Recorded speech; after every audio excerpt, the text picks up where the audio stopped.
बोलिए श्री गणेश जी भगवान की जय। सिया रामचंद्र जी भगवान की जय।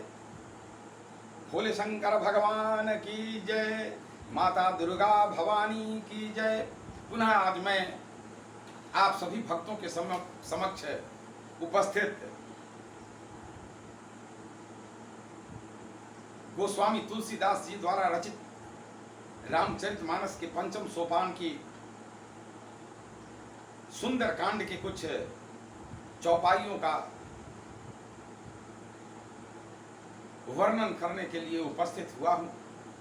आप सभी भक्तों से पुनः मेरा बार बार निवेदन, आप सभी इस कथा को ध्यानाकर्षित करके और अंतिम समय तक अपने मन मस्तिष्क को एकाग्रचित करके सुनेंगे, यही आप सबसे मेरा निवेदन। तो सबसे पहले मैं गौरी पुत्र गणनाथ और माता शारदा जी का स्मरण करूं और माता शारदा भवानी से निवेदन करूं और गणेश जी से मैं निवेदन करूं, हे माता शारदा भवानी और गणनाथ विनायक जी, आप हमारे इस सभा में यहाँ उपस्थित हों और हमारे मन मस्तिष्क में आप सब उपस्थित होकर के हमारी इस कथा में आकर आप सब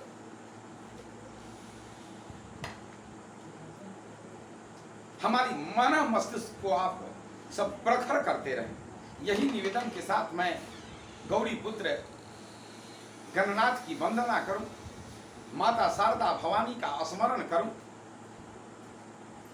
तो वर्णानाम अर्थ संघानाम रसानाम छंदसामपि मंगलानाम च कर्तारौ वंदे वाणी विनायकौ। वर्णानाम अर्थ संघानाम, अक्षरों में निवास करने वाले, अर्थ संघा और अर्थ समूहों में निवास करने वाले, रसानाम छंदसामपि, और सभी रसों में निवास करने वाली और सभी छंदों में निवास करने वाली माता शारदा की मैं वंदना करता हूं। एवं मंगला नाम चकर्तारौ वंदे वाणी विनायको, सभी मंगलों को प्रदान करने वाले गौरी पुत्र गणनाथ विनायक जी की मैं वंदना करता हूं। हे माता शारदा भवानी और विनायक जी, आप मेरे मन मस्तिष्क पर और मेरे भक्तों के मन मस्तिष्क पर विराजमान होकर मुझे इस कथा को बोलने का शक्ति प्रदान करें एवं मेरे भक्तों को ध्यान आकर्षित करके सुनने की आप कृपा प्रदान करें। पुनः मैं रामचरितमानस के कुछ चौपाइयों की यहां वर्णन करता हूं, आप सब सुनेंगे।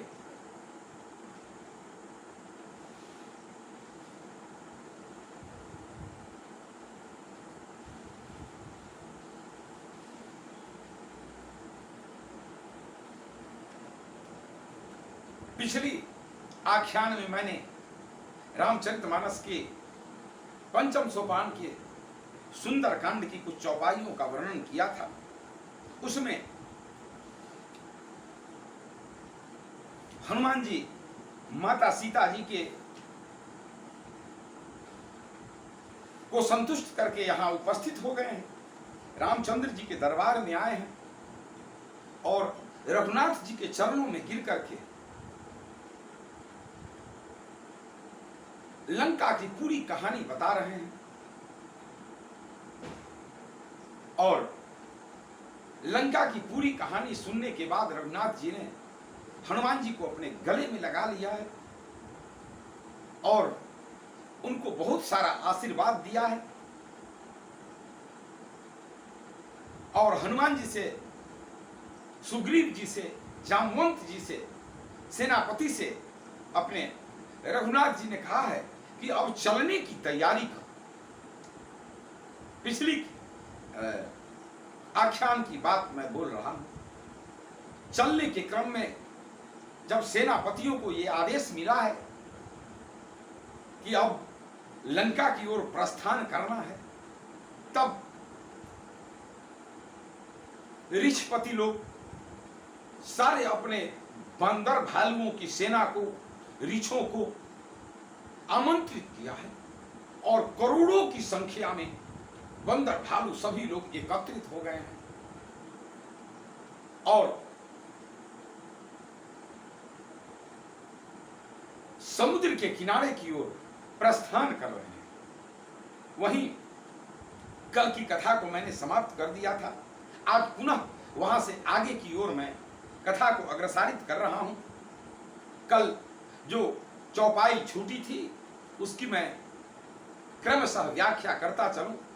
नखे आयुध गिरिपाद पधारी, चले गगन मही इच्छाचारी, के हरिनाद भालु कपि करही, डगमगाही दिग्गज करही। नखे आयुध गिरिपाद पधारी, ऐसे रीछ जिनका नख ही आयुध है, चले गगन मही इच्छाधारी, वे अपनी इच्छानुसार बेरोक टोक चल पड़े। के हरिनाद भालु कपि करही, डगमगाही दिग्गज करही। ऐसे नाद कर रहे हैं, ऐसी गर्जना कर रहे हैं भालू बंदर लोग कि डगमगाही दिग्गज, उनके चलने की गति से दिशाओं में कि जो हाथी लोग हैं वो भी भयभीत होकर के चित्तकार कर रहे हैं। आगे की और हम सब लोग आगे बढ़ते हैं। ये चर्चा जो है आगे छंद है, इसका गायन हम लोग रामचरितमानस में करते हैं और ये छंद जो है वो सिर्फ यही बताता है कि कैसे कैसे बंदर भालू लोग आगे की ओर प्रस्थान कर रहे हैं और ये पृथ्वी पूरी मोहित हो रही है, भयभीत हो रही है। शेषनाग, कछुआ सभी लोग भयभीत हो रहे हैं। ये छंद हम सब लोगों को बता रही है। तो मैं छंद का गायन करूं। चिकरहि दिग्गज डोल महि गिरि, लोल सागर खर भरे, मन हरसि सभ गंधर्व सुर मुनि, नाग किन्नर दुख टरे, कट कटहि मर कट विकट भट बहु, कोटि कोटिन धावहि, जय राम प्रबल प्रताप कौशल, नाथ गुण गण गावहि। चिक्करहि दिग्गज डोल महि गिरि, दिशाओं के हाथी चिघारने लगे। चिक्करहि दिग्गज डोल महि, और मही पृथ्वी जो है वो डोलने लगी। गिरि लोल सागर खर भरे, और गिरि पर्वत जो है वो भी डगमगाने लगे और सागर खर भरे, और जो सागर है, समुद्र है, वो क्या करने लगा, उसमें खलबली मची। ऐसे बंदर भालुओं की सेना रामचंद्र जी के साथ समुद्र की समीप जा रही है लंका के उस पार जाने के लिए। मन हरस सब गंधर्व सुर मुनि, नाग किन्नर दुख टरे। सभी मन हर्ष, सभी का मन हर्षित हो रहा है। किनका किनका? गंधर्व, सूर, भगवान लोगों का, मुनि, नाग, सर्प लोगों का, किन्नर, सभी लोग यही सोच करके खुश हो रहे हैं कि अब दुख टरने वाला है। आगे कहते हैं, कट कट ही मर कट विकट भट बहु, कोटिन कोटन धावहि। कट कट ही मर कट, जो रीछ लोग हैं वो कटकटा रहे हैं, वो अपनी आवाज निकाल रहे हैं, वो चिघार रहे हैं। और कितनी संख्या में चिघार रहे हैं? कोटिन कोटिन, कोटि कोटिन धावहि। और करोड़ों इधर से धा रहे हैं, करोड़ों इधर से भाग रहे हैं, करोड़ों उधर से दौड़ रहे हैं, और सब के सब चिघार रहे हैं। जय राम प्रबल प्रताप कौशल, नाथ गुण गण गावहि। और सभी के सभी जो बंदर हैं, ऋछ हैं, भालू हैं, वे सब क्या कर रहे हैं? जय राम प्रबल प्रताप, श्री रामचंद्र जी के प्रबल प्रताप का गायन कर रहे हैं, जय जयकार कर रहे हैं। कौशल नाथ गुण गण गावही। सभी समूह जो है गुण गण जो है समूह, वो सब कौशलाधीश के नामों की गुणगान कर रहे हैं और जय जयकार कर रहे हैं। आगे छंद में आता है, सही सकन भार उदारे अहिपति, बार बार ही मोहे, गह दसन पुनि पुनि कमठ पृष्ठ कठोर सो, किमि सोहि रघुवीर रुचिर प्रयाण प्रस्थिति, जानी परम सुहावनी, जनु कमठ खर पर सर पराज सो, लिखत अविचल पावनी। सही सकन भार उदार। यहां गोस्वामी तुलसीदास जी बड़ी मार्मिक छंद लिखते हैं। सही सकन भार उदार, अहिपति बार बार ही। ऐसा चिक्कार कर रहे हैं, ऐसे करोड़ों की संख्या में बंदर भालू रीछ पृथ्वी पर दौड़ रहे हैं, उसके भार को अहिपति पृथ्वी, हम सब लोगों को पता होना चाहिए कि ये पृथ्वी जो है वह शेषनाग के फन पर विराजमान है और शेषनाग जो है वह कछुए पर विराजमान है। वहीं ये चर्चा गोस्वामी तुलसीदास जी कहते हैं, सहिष्टक न भार उदार अधिपति। पृथ्वी का कंपायमान जो हो रहा है, इसके भार से सर्पराज कच्छप जो हैं वो भी भयभीत हो रहे हैं। बारह मुंह वो भी भयभीत होकर के कांप रहे हैं। गह दसन पुनि पुनि कमठ पृष्ठ सो, कठोर सो किमि सोहि। और बार बार कछुए के कठोर पीठ पर जोर जोर से अपनी दांतों को गरा रहे हैं सर्पराज। पृथ्वी इतनी डोल रही है।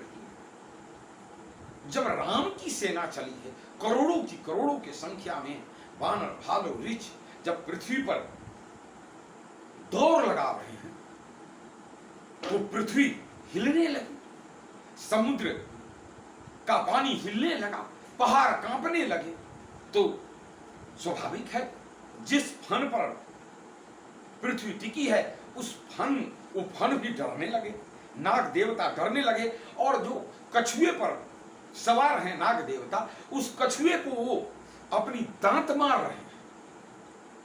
गह दसन पुनि पुनि कमठ पृष्ठ है, कठोर सो किमि सोहि। उसके पश्चात ऐसा करते बार बार दांतों को गरुड़ गड़ाकर कच्छप की पीठ पर लकीर सी खींचते हुए, रघुवीर रुचि प्रयाण प्रस्थिति, जानी परम सुहावनी। ऐसा जान पड़ता है कछुए के कठोर पीठ पर जब नागराज कच्छप दांत गड़ा रहे हैं, तो ऐसा जान पड़ता है जनु कमठ खर पर सर्पराज सो लिखते अविचल पावनी। तो ऐसा जान पड़ता है कछुए के कठोर पीठ पर कि सर्पराज रामचंद्र जी की कथा उस कच्छप के पीठ पर लिख रहे हैं। ऐसा महसूस, ऐसा अनुभव कर रहे हैं गोस्वामी तुलसीदास। आगे छंद के पश्चात दोहा है, यही विधि जाई कृपा निधि, उतरे सागर तीर, जहां तहां लागे खान फला, भालु विपुल कपिवीर। यही विधि जाई कृपा निधि, उतरे सागर तीर। ऐसे ही गर्जना करते हुए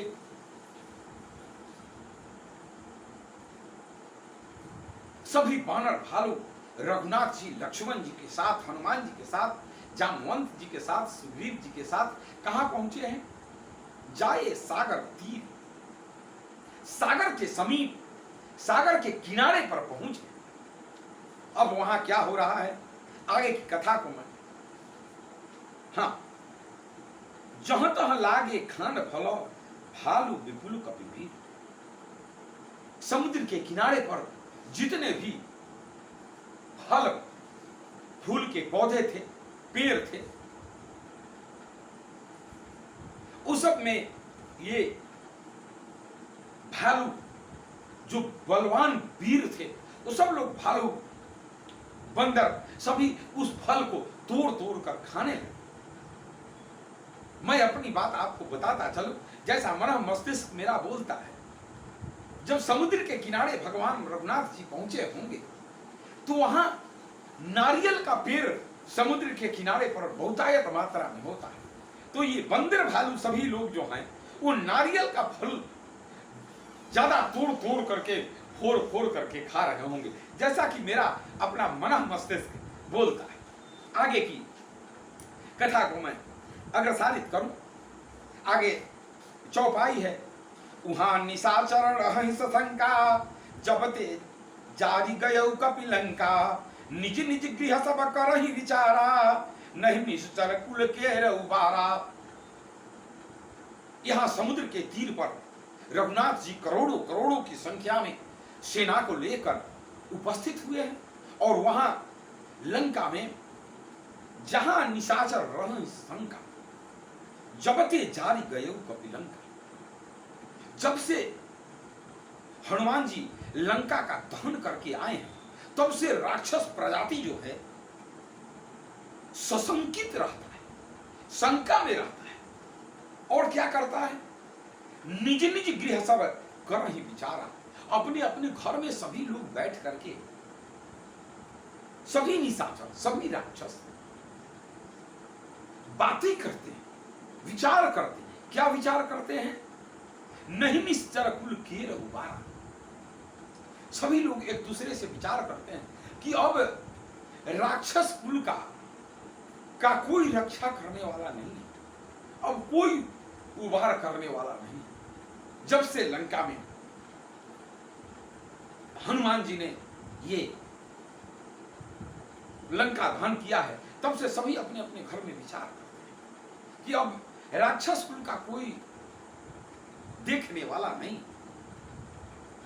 तब आगे की, जासु दूत बल बरनी न जाई तही आए पुर कवन भलाई, दूत नहीं सन सुनि पुर जनबानी मंदोदरी अधिक यकुलानी।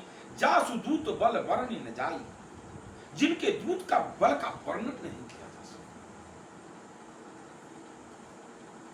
ते ही आए पुर कवन भलाई, उनके आगमन की सूचना समुद्र के किनारे वो पहुंच गए हैं। इसकी सूचना रावण को लंका में उनका दूत दे रखा है कि रामचंद्र जी करोड़ों करोड़ों की संख्या में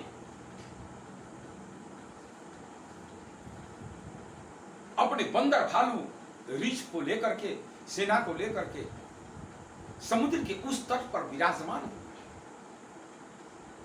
तब उसके बाद जासु दूत बल बरनी न जाई तहीं आए पुर कवन भलाई। तब यहां लंका में चर्चा कर रही है मंदोदरी माता। जासु दूत बल बरनी न जाई, जिसके दूत का बल का वर्णन नहीं किया जा सकता, वो स्वयं तहीं आए पुर कवन भलाई, वो स्वयं यहां आ रहा है। तो ये कौन भले की बात है।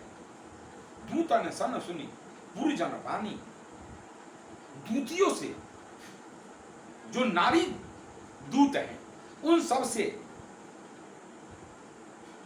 दूत निशन सुनी पुर जन पानी,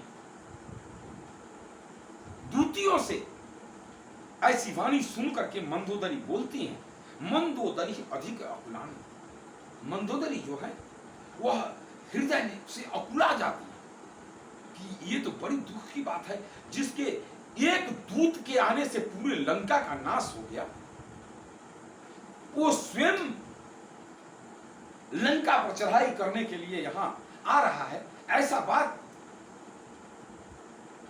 अपने दूतों से मंदोदरी जी सुन करके मन में व्याकुल हो रहे, आगे कथा, रहस्य जोरी कर पति पग लागी, बोली वचन नीति रस पागी, कंत करस करी हरि सन परिहरहूं, मोर कहा अति हृदय हित हृदय हिय धरहूं। रहस्य जोरी कर पति पग लागी, मंदोदरी जी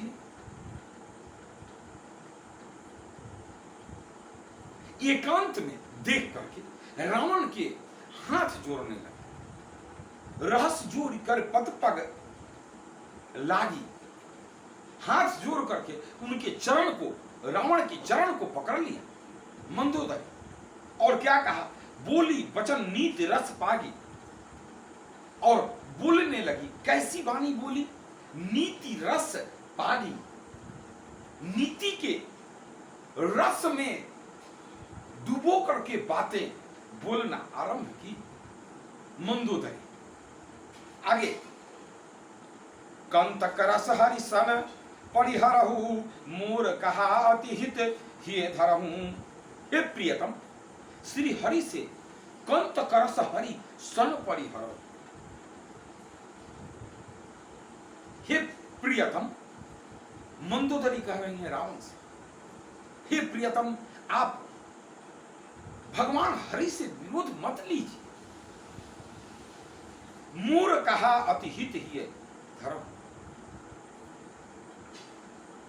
और फिर मंदोदरी कहती है कि मेरा कहना आप अपने हृदय में हितकारी समझ करके रखिए।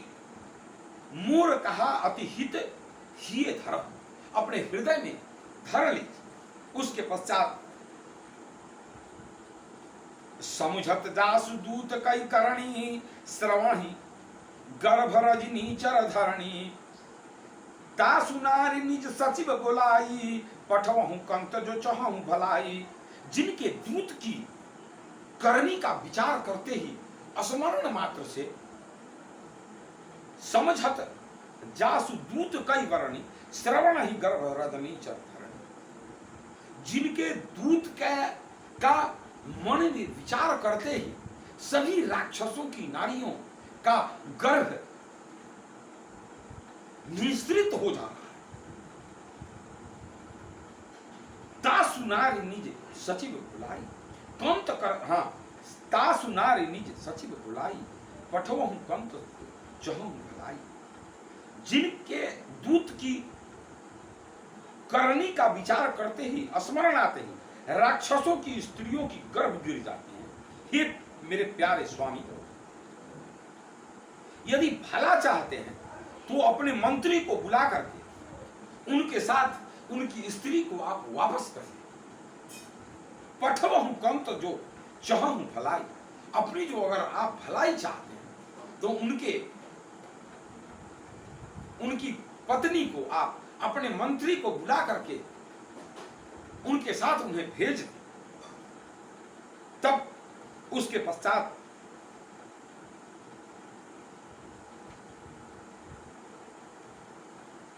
फिर मंदोदरी कहती हैं, तब कुल कमल विपिन दुखदाई, सीता सित निशा समय आई।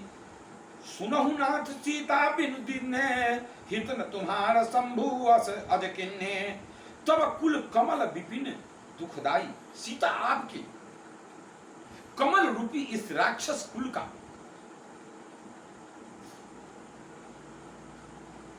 कुल के में दुख देने वाली जाड़े की रात्रि के समान आई। तब कुल कमल विपिन दुखदाई, सीता शीत निशा समय आई। शीत निशा, जाड़े की रात्रि के समान आपके इस कमल रूपी वंश जो है आपका राक्षस वंश, उसको त्रास देने के लिए सीता आई है। सुनहु नाथ सीता बिन दिन है। फिर मंदोदरी कहती हैं कि हे नाथ, हे स्वामी, सुनिए, बिना सीता जी के दिए हुए हित न तुम्हार शंभु अज किन्ने। आपका भगवान भोलेनाथ और ब्रह्मा जी भी आपकी रक्षा नहीं कर सकते, आपका हित नहीं कर सकते। आप सभी भक्तों से मैं बार बार निवेदन करता चलूं, अपने जीवन में कर्म की सार्थकता को सिद्ध करते हैं, कर्म को बड़ी तन्मयता से करें, सुकर्म को करें। भगवान किस वाणी से रुष्ट हो रहे हैं, ऐसा काम कुछ न करें, अनैतिक काम न करें। मंदोदरी जी यहां बार बार समझा रहे हैं कि नीति परक बातें मंदोदरी जी समझा रहे हैं। रावण तो नीति परक बातों को अपने मन मस्तिष्क में उतार करके व्यक्ति को अपने जीवन में ऊंचाइयों की ओर आगे बढ़ना चाहिए। अगर नीति परक कार्य अपने जीवन में आप न करेंगे तो क्या होगा? जैसे रावण का सुनहु नाथ सीता बिनु दिन है, हित न तुम्हार शंभु अजकिन। अनैतिक काम कर रहा है रावण, माता जगदम्बा को हरण करके लाया।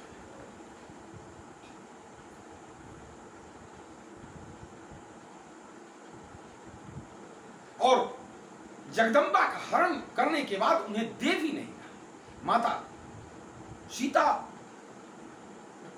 व्याकुल है, रावण समझ नहीं रहा है। तो मंदोदरी जी कहती हैं, हित न तुम्हारा शंभु अजकिन। अगर आपने सीता जी को नहीं दिया तो भगवान भोलेनाथ और ब्रह्मा भी आपका हित नहीं कर सकते। आगे की कथा, आगे दोहा है, राम बाण अहि गण सरिस निकर निशाचर भेक, जब लगी ग्रसत न तब लगी जतन करहूं तजी चेक। राम बाण अहि गण सरिसा। गोस्वामी तुलसीदास जी यहां बड़ी सुंदर दोहा का वर्णन कर रहे हैं। राम बाण अहि गण सरिसा। राम जी का जो वाण है वो सर्पों का फन है। सरिस निकर निशाचर भी, और मेढकों का समूह जो है वह क्या है? राक्षसों का समूह। जब लगी ग्रसत न तब लगी, जब लगी ग्रसत न, जब तक सांप जो है सो मेढक को ग्रसित न कर ले, जब तक निकल नहीं जाता है तब तक क्या करता है?